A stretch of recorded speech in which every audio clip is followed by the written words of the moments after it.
Welcome to the Healthy and Redeemed podcast, hosted by Healey. Healey is a licensed counselor with a passion for helping Christians live healthier lives, emotionally and spiritually. Each episode combines the truth of God's Word with practical advice to help you in your everyday life. Whether you want to grow emotionally, strengthen your faith, or handle life challenges with more peace, this podcast is for you. We're so glad you've joined us. Let's get started. To God be the glory. Welcome back, friends. Welcome to Healthy and Redeemed podcast. I am your host, Healey, and we are on episode 3 of Creating Healthy Coping Skills. And today we're going to focus on muscle relaxation, grounding, and visualization techniques. So we know that coping skills are things that we do that are healthy to help us manage our emotions and refresh and encourage ourselves. So we've talked in depth about deep breathing. That was the first episode. Prayer meditation was the second episode. And I'm wondering if you've been able to try some of these skills and what has been the result of that. Well, we've just had, the prayer and meditation's only been a week. But I hope that it was something that prompted some thought for you. The deep breathing's been a couple weeks ago. That episode dropped. And so I'm wondering if you've been doing your deep breathing for a couple weeks. It doesn't really matter if you experience mental health issues or just anxiety or worry or things like that. Deep breathing is a skill that we can all use and learn and just help us in life. So just so you know, you don't have to have anything to practice deep breathing. So today I want to talk about the techniques of muscle relaxation, or it's actually called progressive muscle relaxation, but that's a lot of syllables. And then grounding and visualization. Just thinking about, regardless of what technique we use, and especially those that we're going to talk about today and the prayer meditation that we talked about last week, we always want to keep our thoughts focused on God. We want to focus on the things that bring Him glory. So as we practice these techniques, we don't ever want to look to other things. We don't want to look to creative things. We don't want to worship ourselves, so to speak, where we're looking for ourself for power. We look to God for all things. And that's what we want to always keep our mind and thoughts focused on, okay?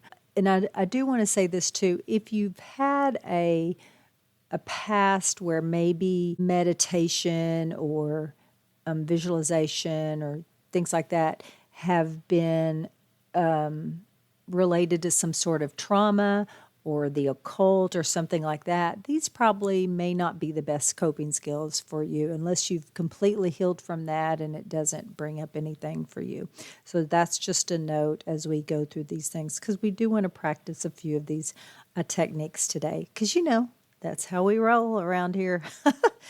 Anyway, so sometimes you might hear negative things about, oh my gosh, should Christians meditate? Oh my goodness, should Christians be using visualization or these sort of things that have been used wrongly in the past? And I'm not a person that I think we can do what God has created to help us as long as it's scriptural and focused on truth. We're focused on God. Our heart and mind's focused on Him. We aren't hindering someone else's faith, and we're not hindering our own. So just remember that when you are trying out things. Now, we don't want to go to things that are obviously from the world. We want to stay focused on what we know is helpful, that God's created to be helpful for us, and stay focused on that, okay? So we're going to have one more episode after this, and we'll be talking about journaling, writing, and some other creative endeavors to use as coping skills. And the reason I want to talk about all these, though, is because I want you to have as many tools in your toolbox as possible. Plus, it's important that we always try these things out to see what works best for us. So don't be afraid to try something new, and hopefully you'll find several things that you can put in your toolbox, because every situation is different, and we're not going to be able to practice certain skills in certain places. And maybe sometime one thing may not work. So it's always good to have a few things that work, so you can, if one doesn't, you can go to the next one, or if the context has changed, you can use another one. Progressive muscle relaxation as a tool for your toolbox. All right, so basically what progressive muscle relaxation is, and I'm just going to call it muscle relaxation, it's an exercise basically of tensing and relaxing your muscles, and you're kind of doing it progressively. It's like one muscle group at a time.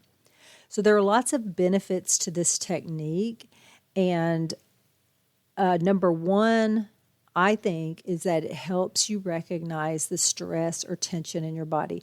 Now, some people may know this automatically, like I do. I know that just naturally I hold a lot of stress and tension in my body.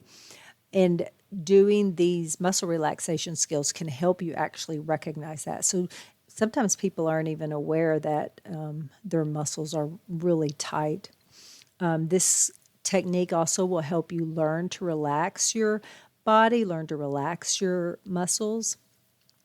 And often this is used to treat symptoms of anxiety. So it can help reduce the anxiety that you feel by practicing this skill.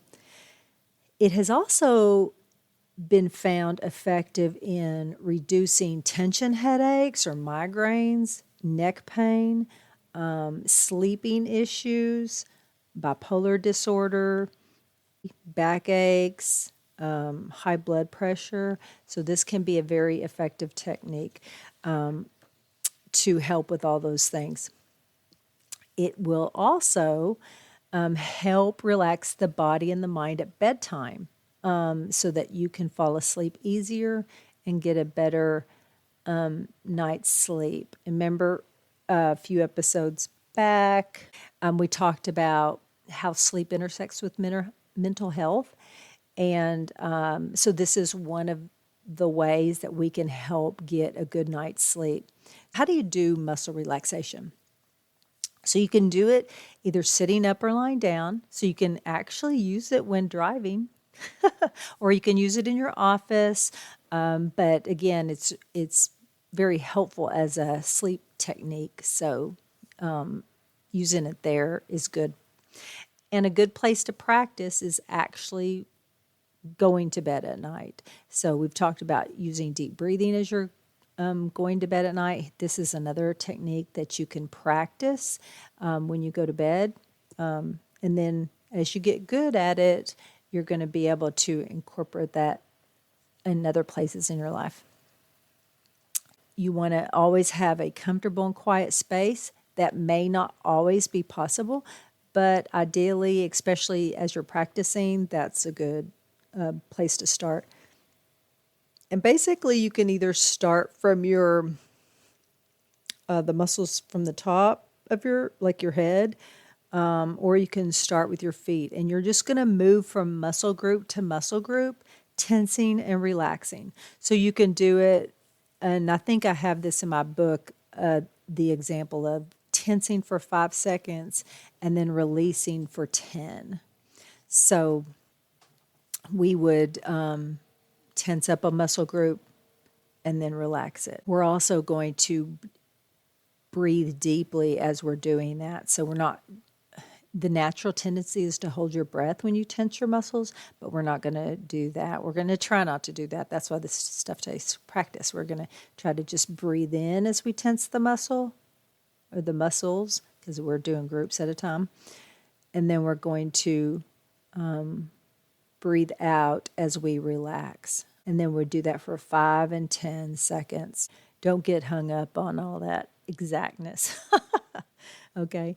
So basically you can, let's just practice with our fist, with our hands. So we're just going to make our hands into fists, and we're just going to tense them, squeeze them as tight as you can for 5 seconds, breathing in And then relax and breathe out.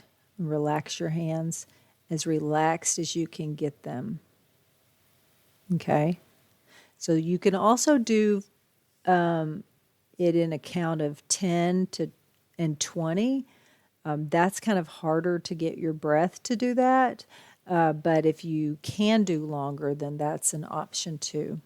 So let's just try to do the a muscle group. So let's start with our toes, okay? Let's start from the bottom and work our way up. Well, we're not going to do the whole exercise. I'm just going to do a few to kind of get you familiar with what it feels like and how it is to relax, okay? And actually, I might jump out of order because I'd like to so we'll do the toes and then we'll go up and maybe do our shoulders or something, okay?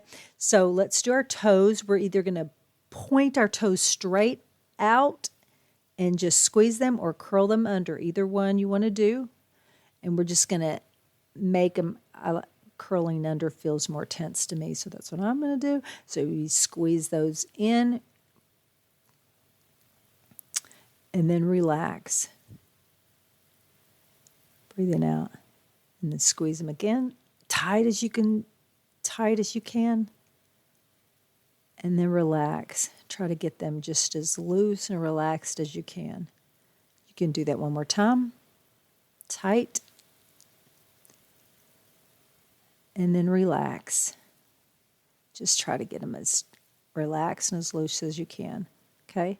So let's do the shoulders. Now, normally you just work your way up so you'd go to the calves and to your thighs and then to your abdomen, your back. But let's do our shoulders right now because this is normal, like at least for me. I hold a lot of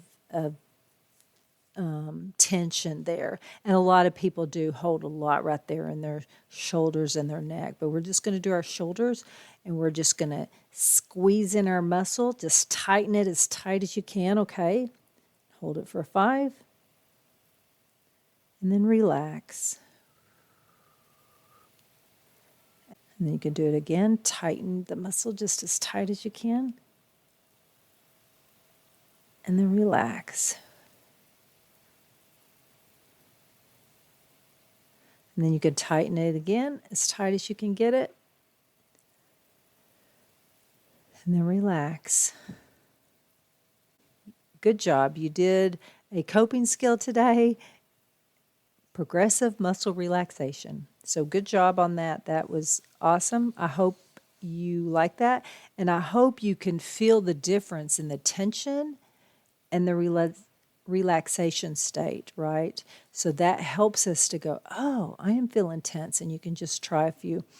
A lot of my clients, some of those that work out a lot, they have found they really like this exercise and it works even better for them than deep breathing. So if you do work out, that might be just something to make a note of. So our next coping skill are grounding techniques. And grounding is a skill that can be used, like if you're experiencing symptoms of trauma like flashbacks or just extreme anxiety where you're starting to panic and you feel that overwhelming sense of emotion.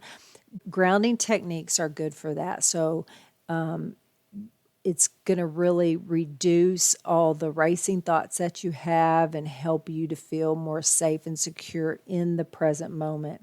So sometimes when our emotions, as remember we talked about emotions, like when our heart rate gets really high, we just become overwhelmed and flooded and it's hard to think. And if you're experiencing flashbacks, you might even feel like you're in that past moment. You're feeling all the emotions that you felt when the trauma occurred. So it's important to be able to bring yourself back out of that, okay? Because that was a past part, and we are in the present where we're safe and secure.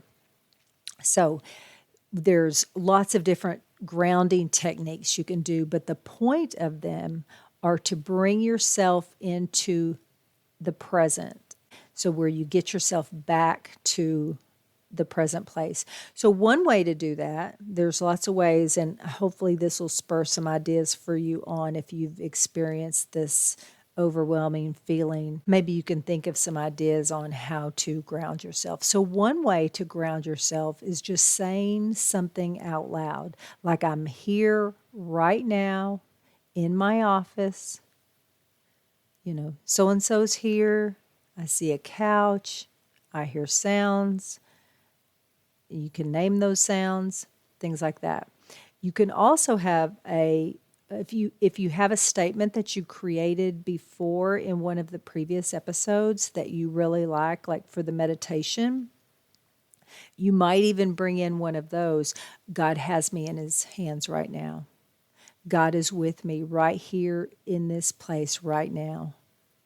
God's created me and put me right here right now. I'm safe. He has me. Anything that you could think of to kind of bring you back to that present moment. So you could even recite a scripture if you know one by heart. But if you did the exercises from last week and of using the meditation scriptures, that those would be, if you've already memorized one, that would be a good one to bring in. But it's important to have one because you want to already know it. You want to have it already in your mind, like when you're in your calm state, so that you'll have it ready to go if you get in an overwhelmed state. So you can also use your senses to bring you back to the current place. So it might be where you do just start describing using all your senses. So you might describe what you see, just the things that you see in the room, and you say those things. Yes, I see a chair and I see a pillow, and you might even say the colors and the firmness or the softness or the texture or things like that. You also say what you hear. What kind of sounds are you hearing? You would describe those out loud.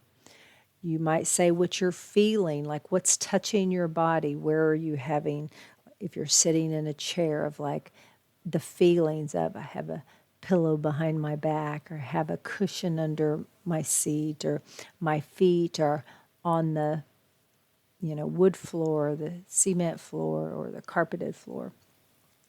You're also going to say what you can smell, if there are any smells of smells like cookies are baking. That's what sometimes those candles smell like. So you can say what you smell. And you could say what you're tasting. If you have any taste in your mouth, you could say that. So that'll bring you back to the present moment. You're using your senses to bring you back. Also focusing on an object. So there might be an object like, okay, there's a lamp, and then you just describe the lamp. You're just going to focus on the lamp only, or whatever's in the room, or wherever you're at. If you're outside, would be even better. Then you've got lots to describe. But you're just going to pick one thing and focus on that and describe every aspect of that thing. So can you see kind of just in those few things like what that's doing? It's taking you from the extreme place of that past place that made your body and your brain be overwhelmed back to the current place where it's safe, everything's okay. All right. Now, you wouldn't do this if there was actually danger, but this is when you're having a panic attack or anxiety attack or flashbacks. And you are in a safe place. You're just trying to get yourself out of that other state. Also, drinking a glass of water and just focusing on the water entering your mouth and going down your throat to your stomach. I've had a client tell me that what's helped her is like eating those warheads, those sour, so maybe some sour candy or something that just really disrupts the taste buds. Then you can focus on that taste and the effects that's happening in your mouth. Ooh, Pop Rocks might be a good one. So applying a cold washcloth to your face, and if you have some like lavender essential oil to put on there, that might be a good. And you could focus on the smell. You can focus on the feeling of the cloth to your face. So another is you could do some light stretches, just focusing on the muscles that are pulling or stretching. You just really intensely focus on those muscles that are stretching. You could take off your shoes, and especially if you're outside, and just stand in the grass and then just focus on that feeling of standing there in the grass.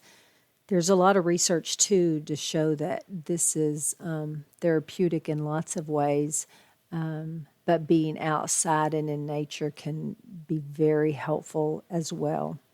But if you're outside, you take off your shoes, you're just going to then focus on the sensations, the feelings, the touch of the grass and the feelings of that.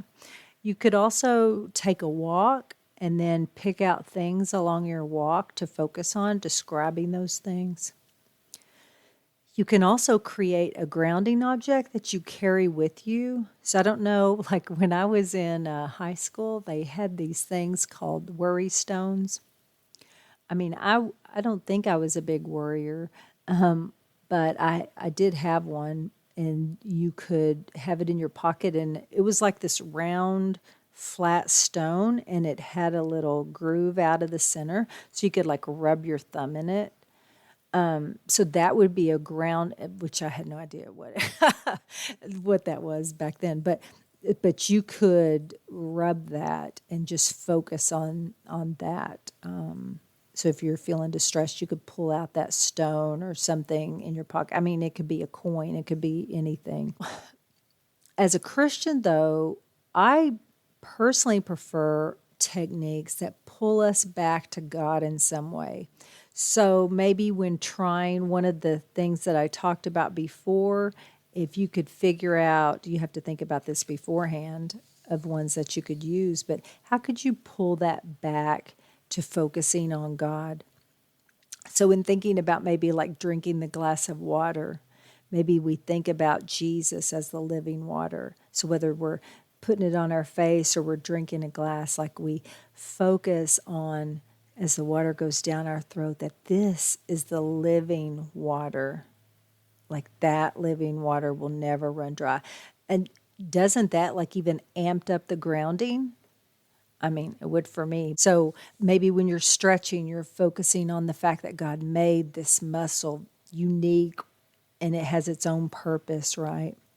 If you're focusing again on something in the room, it might be, maybe it's a cross hanging on the wall, right? Maybe it is the lamp or the light. That could be light of the world, right? Those things could ground you back into reminding you who God is, that He's with me. Walking in the grass could be just thanking Him for that feeling of creating the grass, or if we're walking on rocks, like thanking God that He is our rock, and maybe even reciting some scriptures that relate to being outside or walking or something like that. So be creative as you think of grounding techniques that would work for yourself and bringing you back to the present, of grounding in that sense of when we're overwhelmed or bringing ourselves back down. So, yeah, be creative in tying back your faith and scripture to whatever grounding technique that you're using. Okay? All right. So, our last one is visualization. And visualization can be a grounding technique too, but it can also be a technique in its own right. So visualization is basically using our imagination to create a calming or peaceful scenario. And it can also be used in other ways too that I'll talk about. A visualization has been proven to relieve anxiety.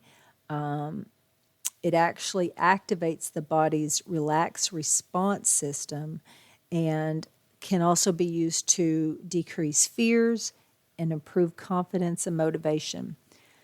The really neat thing about the mind is that, have you ever like been recounting a story to someone and you start feeling the same emotions that you had when you were actually in the story? So maybe you're sharing with a friend about your interaction with the boss that was really negative, and you just start getting all ramped up again. There's something about our brain that we can feel the same exact emotions like we're actually there, but we're not. And that's kind of where visualization comes in. We can, if used in a good way, we can actually feel like if we're imagining we're laying on a beach and we're doing that visualization well, we'll actually feel the same emotions like we're laying on the beach. So it's really kind of neat. So, so visualization can be used for reducing fears. I've used it in session to help people work through fears. And I'll use an example of being afraid of flying. Okay. So sometimes just the thought of thinking about flying for some people makes them anxious. So one thing you could do and use visualization is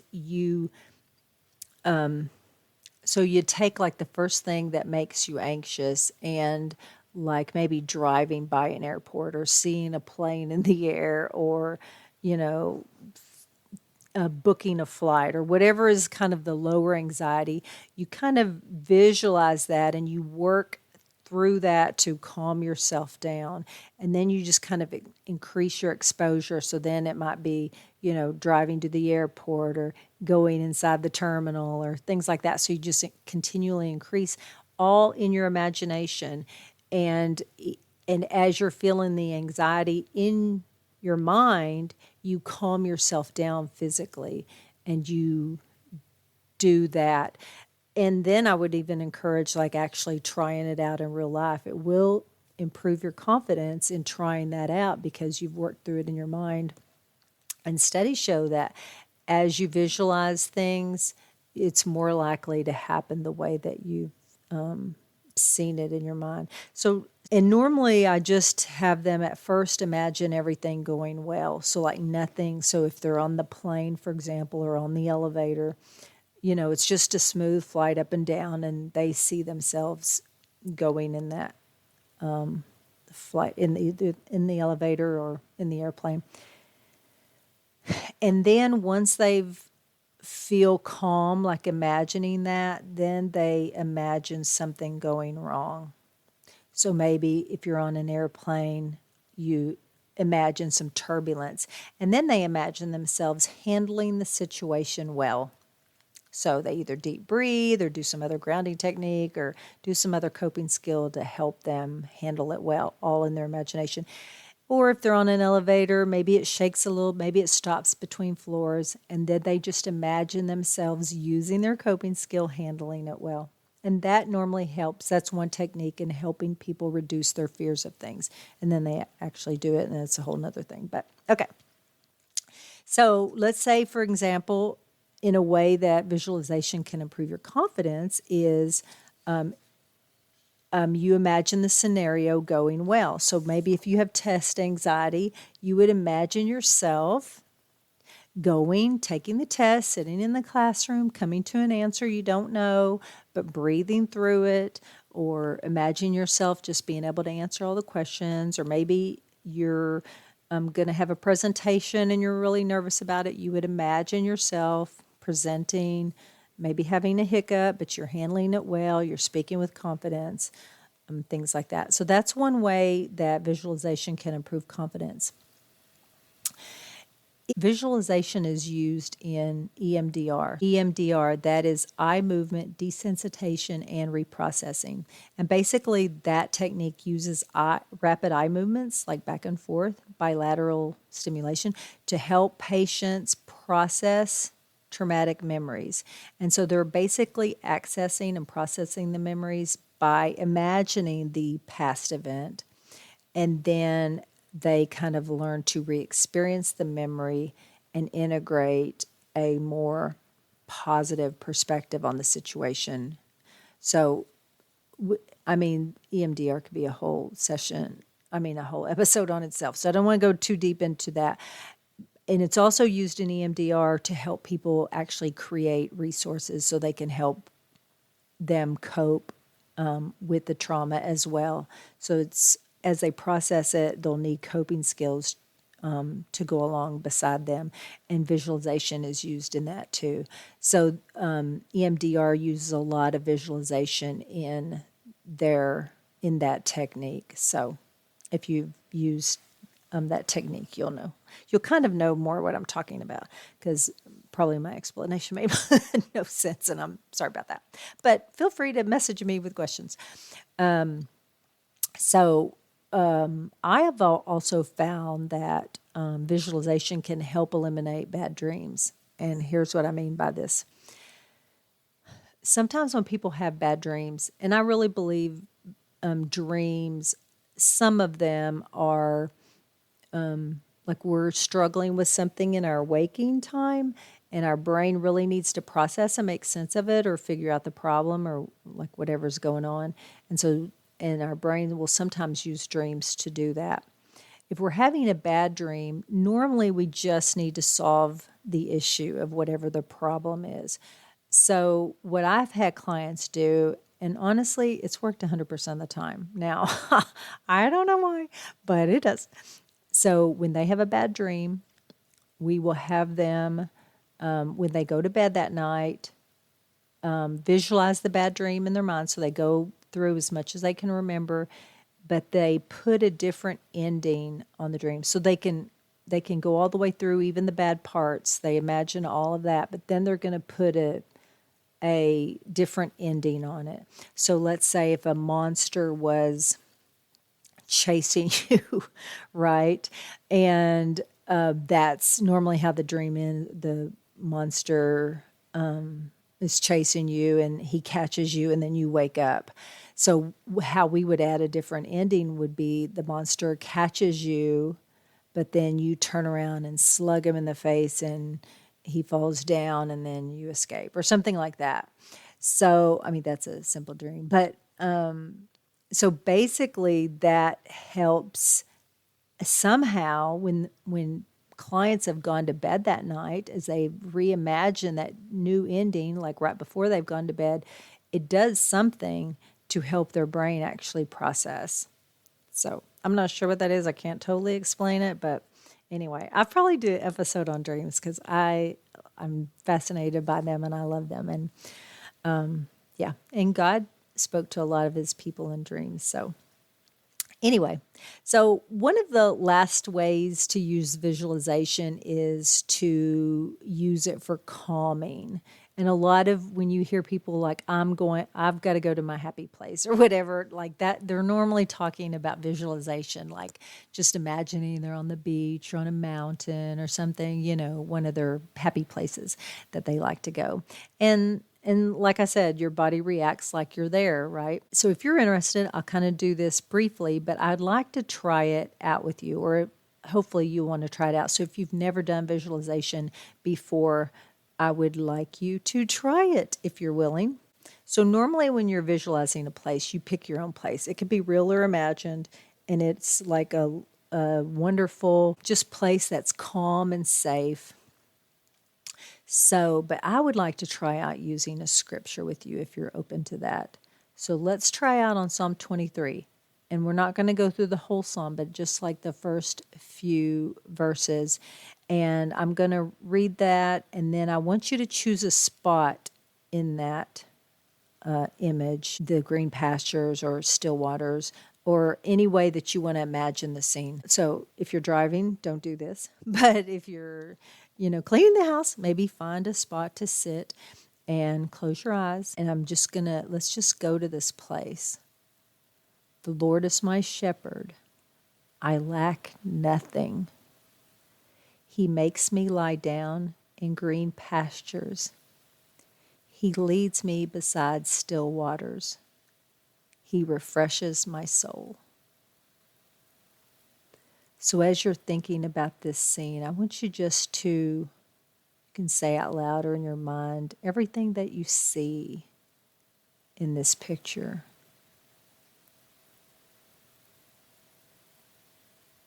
What does this place look like? What do you see? So describe it, the colors, the objects, whatever's there. Is the Lord there? Or can you just feel His presence? What does this place look like? And what do you hear as you're there? Do you hear sound of water? Or do you hear the wind in the trees? And what are you feeling as far as touch? Can you feel the grass? Can you feel the water? Or do you feel the sun hitting your face? Do you smell anything?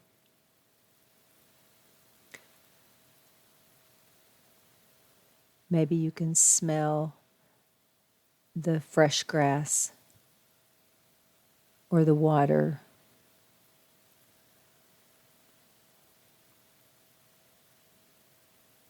Anything else that you see or hear or smell? Anything you taste?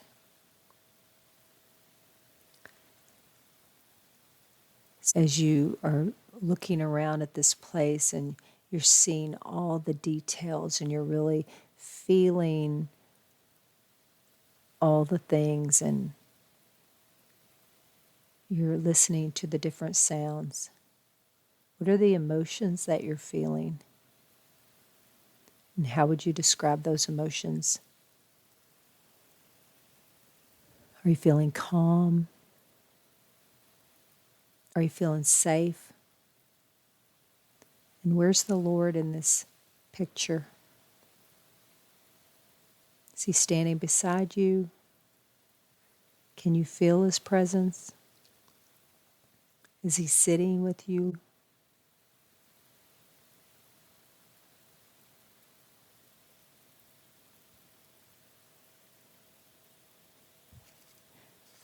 And then when you're ready, you can just open your eyes. Or maybe you don't want to. Maybe you just want to stay in that place because that feels pretty relaxed and safe to me. And hopefully it does to you too. If you do find something that intruded on your space, you find out what that is and you work to get that out. Because sometimes as we're thinking about things or doing things, in our imagination, things can disrupt that. I remember one time I was doing an exercise with somebody, imagining a scene, and suddenly people somehow got into my imagination, and I had to go to a new place because, that was just ended up being disruptive for me. So if that is for you, you may have to find a new place. Maybe you leave the green pasture and go beside the still waters, right? Or maybe you go to a new pasture. But you can use any place that you like. I thought it would be fun to use Psalm 23 because that seems so peaceful and safe, especially knowing that we're the sheep and we have a shepherd that watches over us. All right, so today we've talked about progressive muscle relaxation that we can use at bedtime. We can use it after a stressful event, or we can just use it to cope with some tension in our body. Grounding, we talked about that we can use when we're feeling very overwhelmed with emotion, having a panic attack or flashbacks. And visualization, we can use anytime that we want to calm our body and go to a safe, calm spot, especially if we've had a hard day or we're feeling really stressed. We can also use it as in our prayer time or our meditation time. Because think about how much if we imagine we're in with God. I want to encourage you to practice one of these skills. Just pick one and practice it for a week. And then really reflect on the impact that it makes. Or maybe if it doesn't make an impact, notice that too. Because either way, we need to notice that so we can say, yep, this works, or nope, it doesn't. But I want you to try one of these skills this week. You don't have to be stressed to try one of these things. We want to use our healthy coping skills also as preventative measures so we don't get overwhelmed, so we don't get stressed out. So I just want to remind you that as we learn new skills, these, if you haven't done them before, it does take practice. They're not something that is just going to be, something that comes real easy. Remember that being healthy is hard, but it is so worth it. So we definitely want to practice the hard stuff, be willing to do the hard stuff. Now, let's go live healthy and redeemed, reflecting Christ in all that we do. Thank you so much for joining me today. And Lord willing, I'll see you next time. Thank you for listening. The information provided is to be used as a resource. If you have a serious mental issue, we would encourage you to contact a therapist in your state.